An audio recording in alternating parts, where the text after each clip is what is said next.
Hop, j'ai récupéré ma feuille des Benjamines.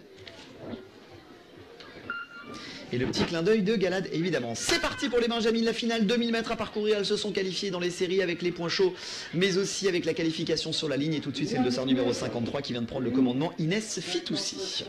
Pour l'instant, il s'agit de Inès Fitoussi. Voilà la patineuse de Pibrac avec les couleurs vertes, la régionale de l'étape qui est en tête, Inès Fitoussi. Allez, là aussi, on s'aperçoit que sur les finales, c'est des exercices et c'est surtout des courses un petit peu plus stratégiques. En tout cas, sur la première moitié, surtout que les distances s'allongent au fur et à mesure qu'on grandit dans les catégories. 2000 mètres, alors forcément, il y a un peu plus d'attention. Il n'y a pas de point chaud, contrairement aux séries tout à l'heure, pour exploser le peloton. Alors, on est plus attentif. C'est le dossard numéro 34 qui vient de s'emparer du commandement des opérations. Lucia Marine pour le club patine de Cobra. Voilà, Cindy Renoir qui nous dit ils ont bien patiné les poussins. Je suis tout à fait d'accord avec toi, ma chère Cindy. On a vu une très très belle finale des poussins en équipe. Vraiment, les patineurs de Bougnay ont fait un travail magnifique. Salué aussi par Johan Berger qui salue cette belle course. Et Galad qui dit c'est le jeu Reda de la radio. Ça, c'est mon autre profil. Je suis assez d'accord avec toi, Galad. C'est le jeu, c'est le roller skating. Et il faut le dire, ça a été très très bien fait de la part de nos patineurs. Et honnêtement, ce genre de jeu tactique dans des catégories aussi jeunes que chez les poussins, on n'en voit pas souvent. Et c'est très très plaisant à voir. Allez, retour à la catégorie des Benjamines avec le dossard numéro 43 qui vient de se porter aux avant-postes. Yassaman Zamari qui montre le maillot du CPT.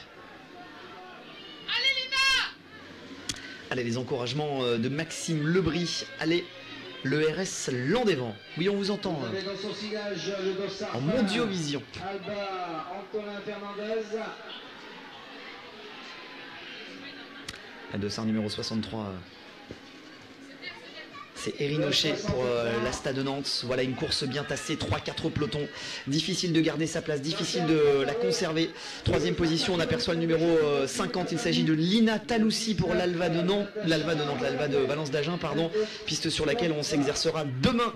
Les Valenciens qui sont en train de nous écouter, nombreux, j'en suis sûr, en ce moment même. Ah, une chute, une petite chute, sans gravité j'espère. Juste un petit peu de chute du dossard numéro 60 et 39, chute de Oban Plouinec et malheureusement de Eva Vilena pour le patinaré Velocidad.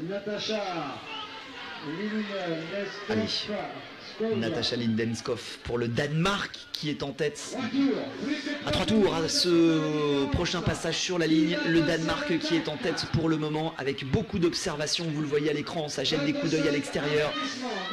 On est en train de maîtriser l'exercice, on n'a pas du tout accéléré sur le champignon, c'est vraiment un rythme de sénatrice pour le moment avec le dossard numéro 20 en deuxième position. Alba Antolin, on est en train de refaire l'intérieur pour Inès Fitoussi qui essaye de se placer. Inès Fitoussi en troisième position qui est idéalement placée ici sur sa piste. Ça y est, on commence à accélérer par l'extérieur. Ça y est, ce passage sur la ligne, il reste 2 tours, l'emballage final est bel et bien lancé avec le dossard numéro 20 qui vient de lancer les hostilités. Alba Antolin avec le dossard numéro 20, la danoise en deuxième position. Inès Fitoussi qui cherche à lui prendre la deuxième place. Inès Fitoussi avec son dossard numéro 53 qui se place idéalement. Inès Fitoussi en deuxième position qui va devoir serrer les dents, la danoise qui fait l'extérieur. Pour le moment, c'est toujours le dossard numéro 20 qui est en tête. Inès Fitoussi qui va devoir faire l'intérieur. La française, oui, Inès qui va chercher l'intérieur. Allez, Inès qui sait faire fermer la porte. Elle sait faire fermer la porte à l'amorce du dernier virage. Dernier virage pour la française Inès Fitoussi qui va profiter de la deuxième virage. Elle s'est fait enfermer. Oh, par l'intérieur, par l'extérieur, ça déborde dans tous les sens. Lancer de patin. Ah, elle s'est fait enfermer. Ah, elle s'est fait enfermer, Inès, qui était pourtant parfaitement placée. Et puis à l'amorce du dernier virage, elle s'est un peu fait enfermer. J'ai vu aussi la petite Taloussi qui a essayé de revenir après derrière.